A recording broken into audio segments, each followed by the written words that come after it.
Mahigpit pa rin ang ginagawang pagbabantay ng Philippine National Police sa mga lugar na nasa election areas of concern o yung red status alert. Ito ay kasunod ng nangyaring barilan sa Bangged Abra sa mismong araw ng eleksyon kung saan dalawang individual ang nadamay.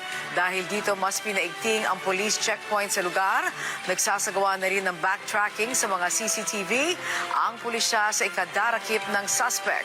Ayon sa PNP, umabot sa halos 50 validated elections-related incidents ang kanilang naitala, habang higit 80 naman ang suspected election-related incidents na kasalukuyan ng iniimbestigahan ng mga otoridad. Karamihan dito ay may kaugnayan sa gun ban, vote buying at cyber libel incidents. Pinakamaraming kaso na naiulat na may vote buying o vote selling ay sa Region 7, Region 5 at Region 11.